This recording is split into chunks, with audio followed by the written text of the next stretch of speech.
Welcome to the High Risk Payments Playbook, the podcast for partners and merchants operating in complex industries. If you're navigating chargebacks, underwriting challenges, compliance hurdles, reserve or volume limit challenges, and approval roadblocks, you're in the right place. Each week, we break down the realities of high-risk credit card processing, what works, what doesn't, and how to build sustainable payment strategies focused on revenue growth for industries where others struggle. This is where strategy meets execution. Let's get started.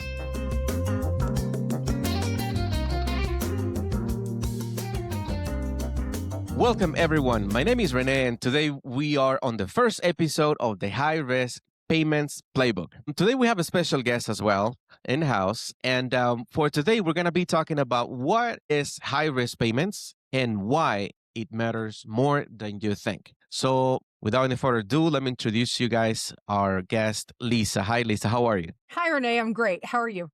I'm doing fine, thank you. I'm just excited to start on this episode. So perfect. Now, Lisa, what actually qualifies as high risk? So in the world of payments, i.e. a merchant account, right? High risk means a number of things. So there are some industries that are high risk just because of their industry, like weapons and adult services and products, vape and tobacco, CBD, cannabis, those kinds of things, information products, coaching products, debt reduction, that kind of thing. A lot of those are high risk because their quality is subjective. So one customer could think, oh, like I took this real estate class. I loved it. I learned so much. I'm going to go out into the world and be a raging success. Another person could take the exact same course and think that it was rubbish, didn't help them at all, right? So a lot of those industries are subjective in nature, and that's what makes them high risk. And then there are some industries where, like furniture, for instance, where there's a distance in time between when you purchase your product and when you receive your product. So if you wander into a furniture store and you flip through their catalogs and you find a chair that you like and you find a fabric you like and you build out your chair with the salesperson and you pay for your chair that day, you may pay for your chair but not get your chair for 6 to 8 weeks, right? In that 6 to 8 week period, you could change your mind. You could change the color scheme of your living room you were going to put it in. You could decide you don't want chairs in there anymore.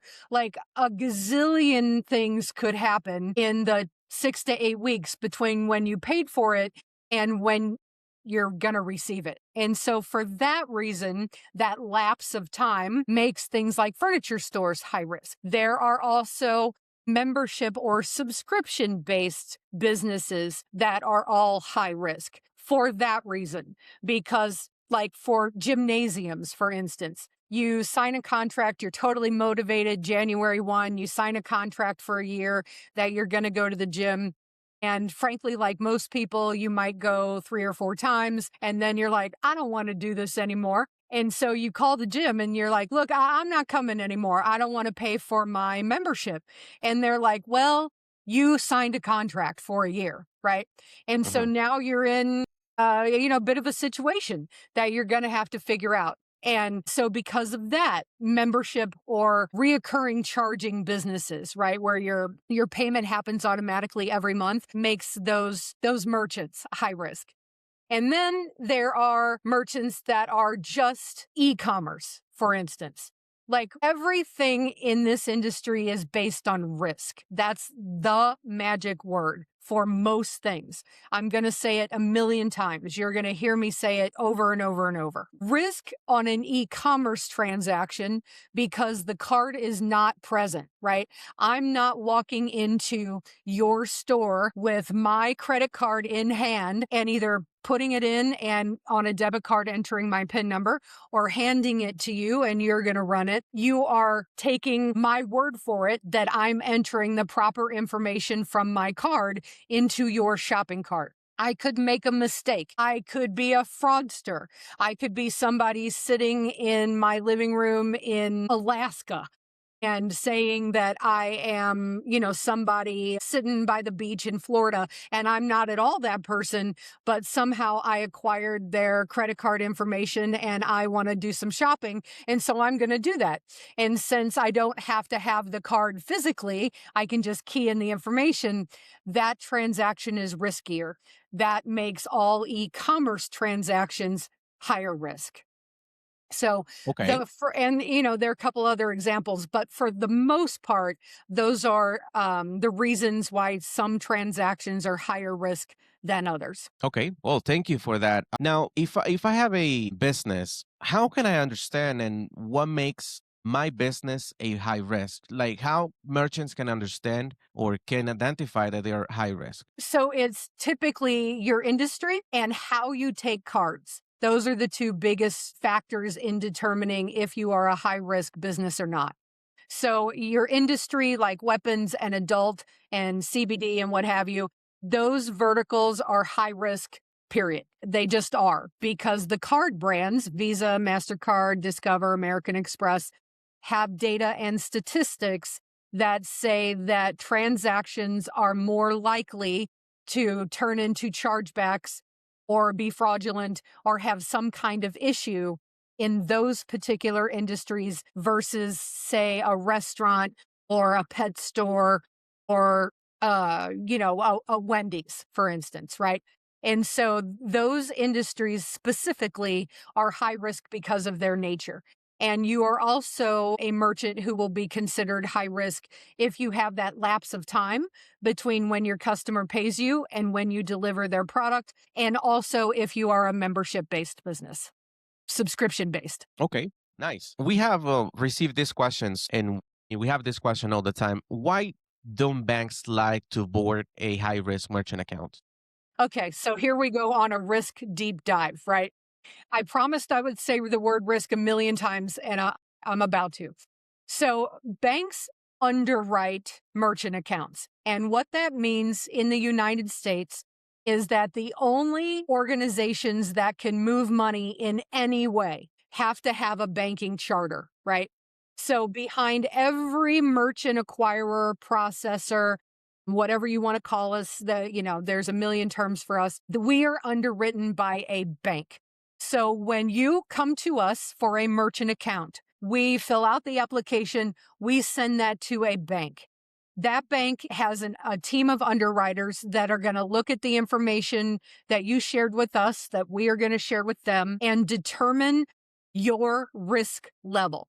And what that means to them mostly is, what industry you're in, like we just mentioned, how you take, if you do not have a physical card present, then you are higher risk than if you do. So like the lowest risk there is a merchant who is retail or a restaurant where people are going to come into their store or place of business physically with their cards in hand.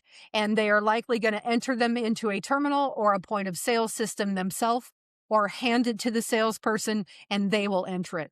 Because that card is physically present and a fraudster just can't grab a hold of my card information, or you can look at a card and say, you don't really look like John Doe, right? You look more like Lisa Fritzell, for example. There are some inherent benefits and make those transactions lower risk. When a merchant is a wholesaler, for example, and they work with other businesses, business cards tend to have more challenges than an individual's card. So like my personal card is less risky than taking a corporate card. So if you are a merchant who wholesales to other businesses, you are likely sending an invoice, right, Hmm. electronically, or they are providing you their card information and perhaps you're keeping it on file, or they are giving you their card information every time they make a purchase. Again, those cards are not physically present. So then you get a little bit riskier. And then one more level up are folks who are like e-com merchants, right? Because anybody could have, well, not anybody, but any not honest person could have access to that card information and want to go shopping with your with your individual's card. And you don't I see. have any knowledge or control over that transaction, right? Okay. Yeah, absolutely. Now that you're talking about that and risk, and how do banks minimize their risk? So they underwrite, which means they're going to look at your industry.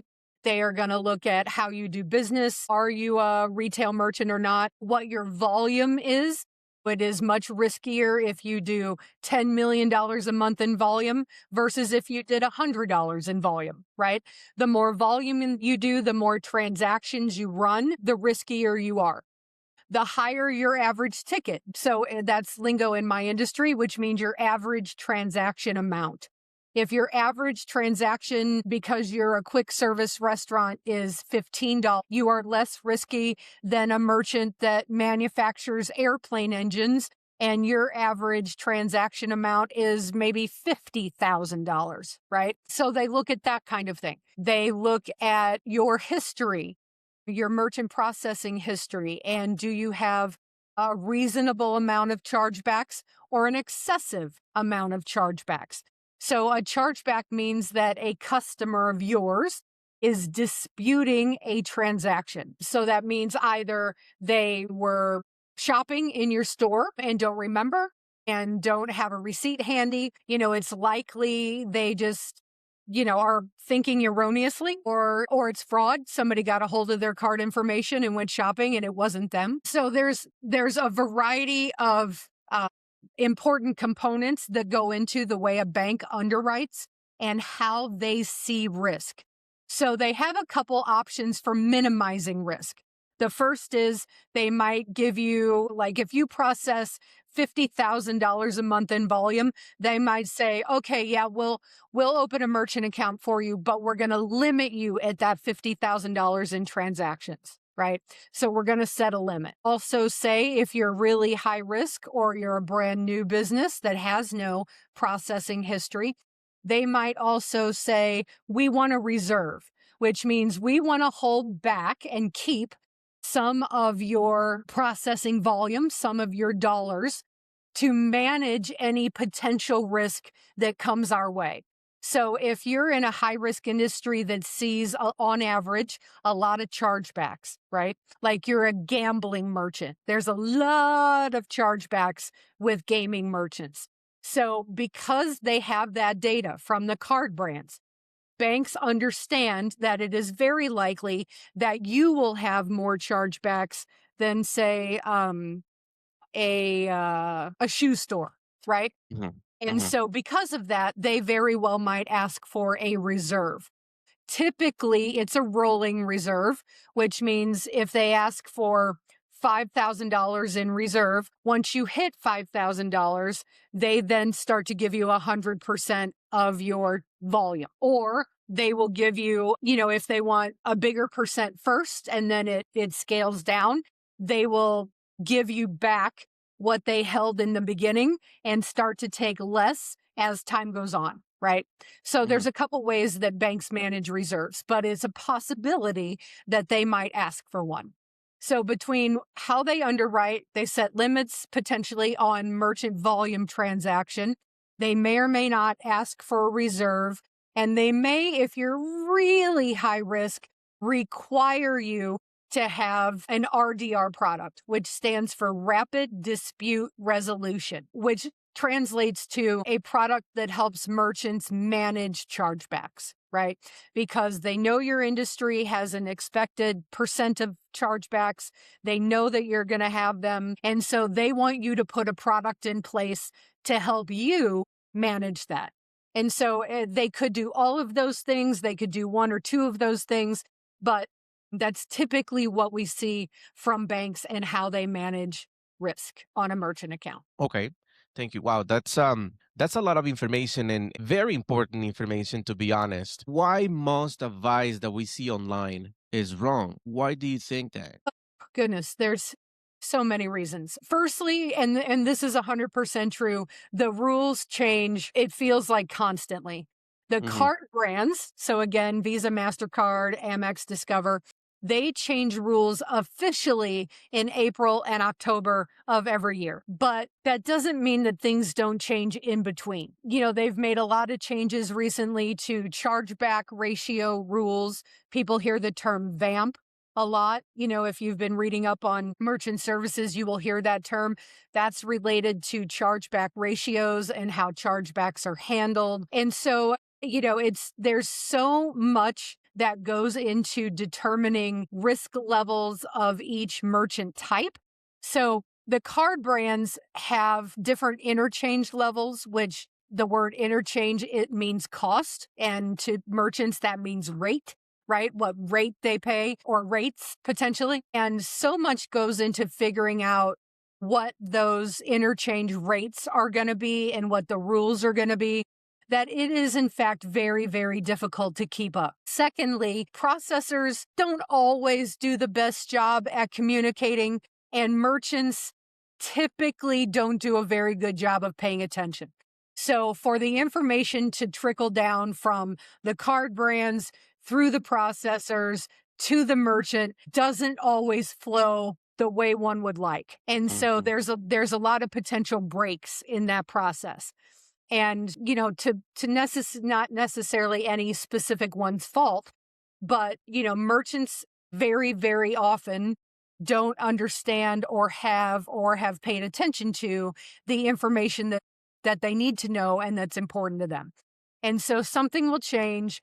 And what typically happens that a merchant gets a statement, right? Their merchant statement, which rarely do they look at, but let's just assume they do. And they see, their rates went up. They notice an increase in their fees, but they don't know why. So they call and, they're angry and they're like, why did my fees go up? Well, in some cases, their fees didn't change at all, but some rules changed about how they take cards or how they settle a batch or what have you. Settling a batch means at the end of the day, you push that deposit out, right? And the transaction flows. And the next day you get, or 2 days later, depending, you get your money, you get your deposit to your bank. That's sending a batch or a settlement. And so, sometimes rules change around that function or, any variety of things. And so is that the rules do change a lot. It is also that people don't always understand things because the card brands don't communicate things efficiently a lot of the time. Vamp is a great example of that. The card brand said, look, we're going to change the rules. Now we're going to combine these ratios. It may apply here. It may apply here. It's not going to apply here. We don't think it's going to go into effect this day. No, wait, it's going to go into effect this day. No, wait again. We've changed our minds. It's very fluid sometimes. And it is not always clear what the rules actually are. There's no good place to lay blame about why there's a lot of erroneous information out there, but things are interpreted by people differently. People have different perspectives. Sometimes when the rules change, a bank interprets that differently than a processor. Or, the card brands meant one thing, but the banks interpreted it differently, right? And so if it's not set out very clearly, and if the language isn't specific, it's open to interpretation. And then really no one's at fault, but people aren't communicating. And, it's a bummer, but it Yeah, absolutely is. And based on your experience, what are typically the needs of high risk merchants? goodness, what are the needs of a high risk merchant? Oh, goodness. Well, when you're opening a merchant account, specifically for a high risk merchant, they need good support. They need to talk to a team that understands that they're high risk, understands why they're high risk, how that affects the merchant, how that affects the underwriting process. They need to understand what products are a good fit for them, right? Like the RDR products, for example, the dispute resolution products. A low risk merchant may not even know that that's a thing because it doesn't really apply to them. High risk merchants need to know about them and understand what their options are so they can choose to put something in place which product to put in place, what it does for them, what the benefits are, etc., right? They need to understand what is required of them, like a reserve, what that means for them. If it's a rolling reserve, what that means in numbers and dollars. They need to understand the benefits that come with your specific merchant account versus another one that may not have the same benefits. They need to talk to people who are familiar in the space, who have a deep understanding of high risk across all of the industries, and who place merchants with banks that want high risk business, that know how to underwrite high risk business,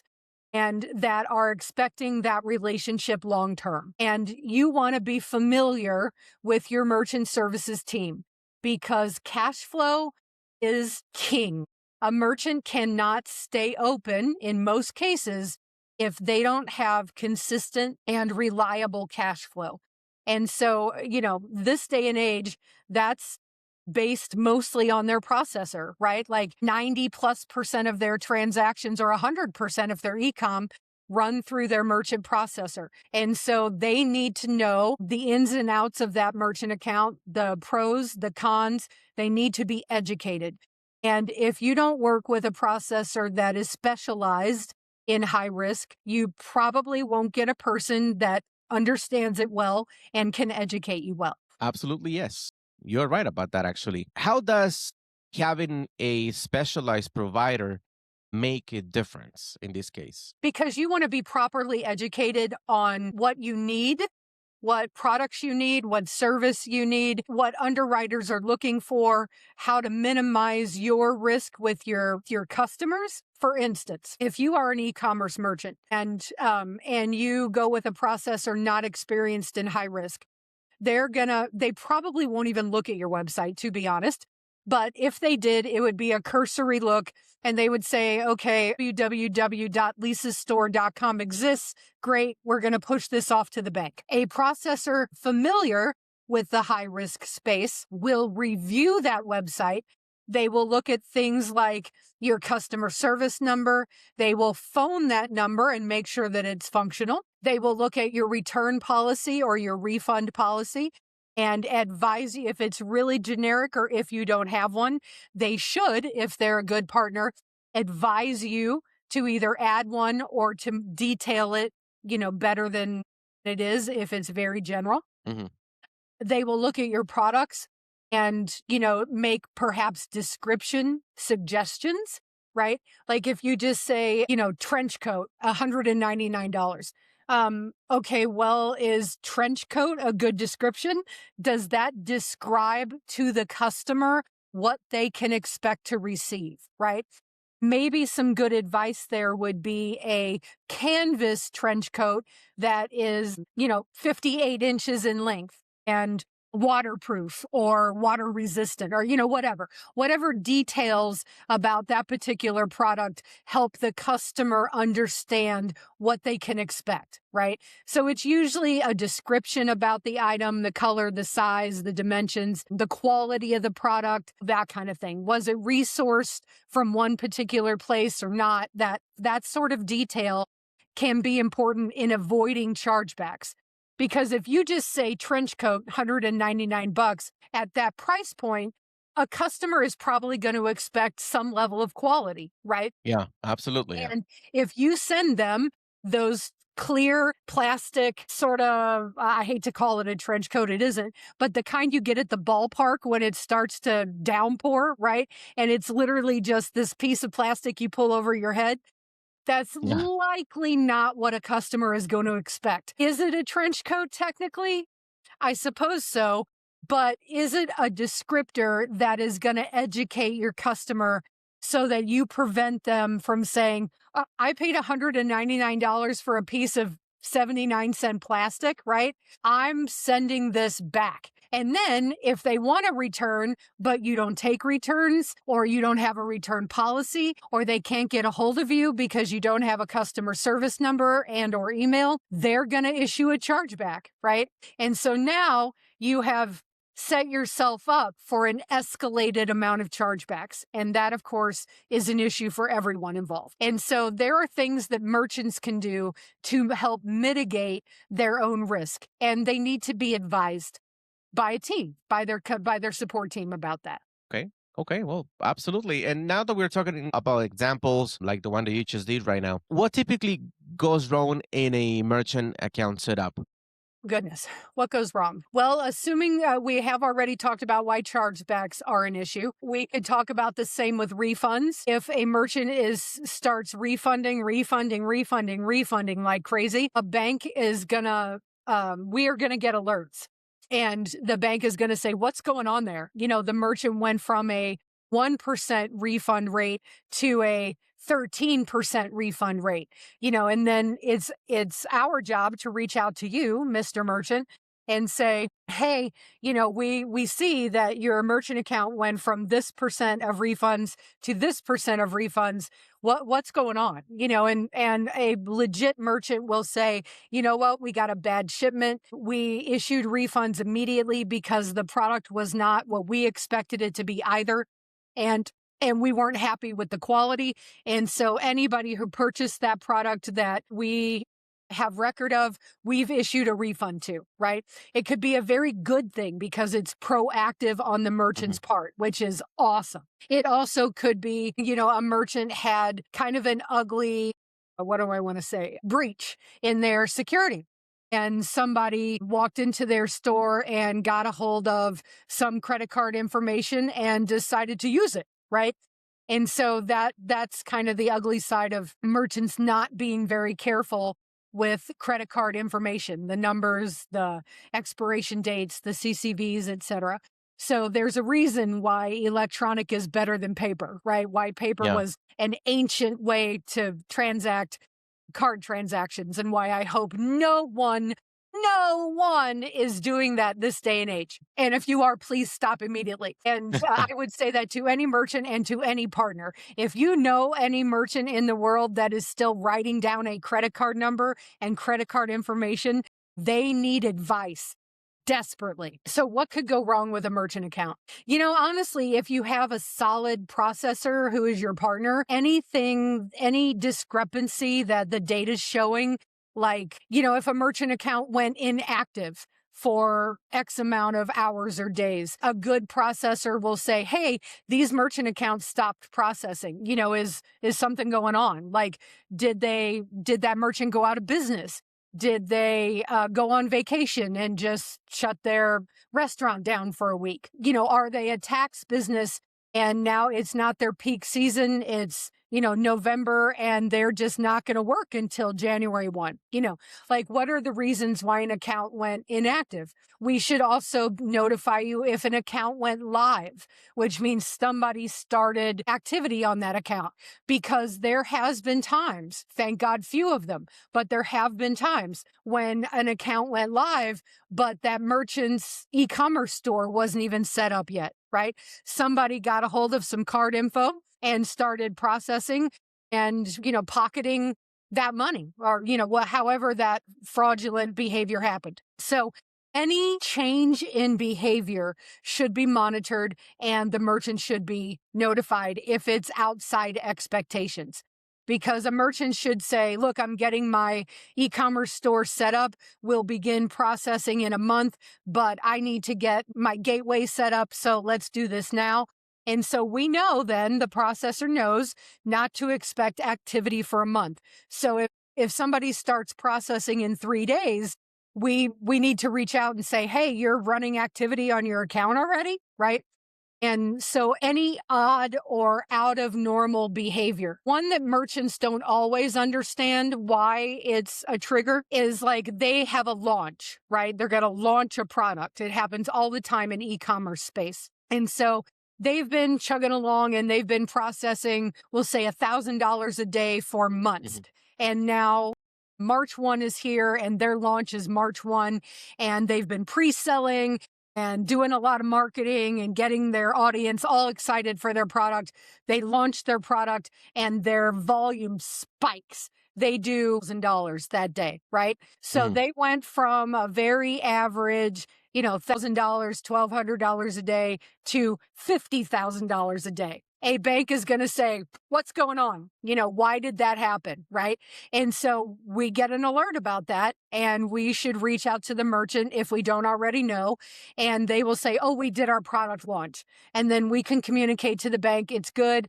They just launched a new product. They pre-sold X amount. They sold X amount today. Everything aligns. Right. So in essence, Renee, any anomaly behavior could trigger an event, but a good processor will be alerted and aware of that and likely will reach out to the merchant. Okay, absolutely. So that means that can those things be avoided? Well, you don't want to avoid a product launch, right? You want to sell as much as possible.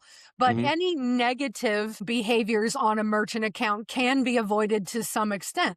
You can put some tools in place that will help prevent fraud and detect when like somebody's running the same card multiple times, right? So you can put a stop on those kinds of activities, making sure that alerts don't turn into chargebacks. So yeah, there's a lot of behavior that can be avoided with proper advice. Okay, awesome. Good to know as well. Now, Lisa, before we wrap it up here on this episode, can you recap in a couple of sentences what our audience should take away from this episode today? Sure. If you are not using a processor that understands high risk, knows how to interview you so that they communicate to the bank's underwriting team properly, if they are not asking you about your growth strategies and suggesting products or services that would be a good fit for you to help you scale your business or support your current efforts, if they're not asking what's wrong with your current merchant account, what they could do better for you, what your frustrations are, if they aren't asking for proper documentation, because,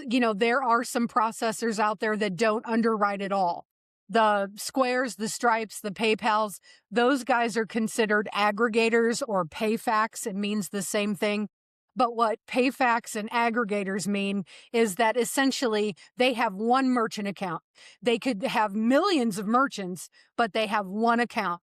And every merchant that they board sits under that one account. Mhm. Not merchant is not underwritten individually. And that is problematic because if something were to happen in their industry, then those aggregators will sweep through their entire portfolio and shut down everybody in that industry, no matter if you did something wrong or not, right? Wow. So you want to make sure your merchant account is underwritten.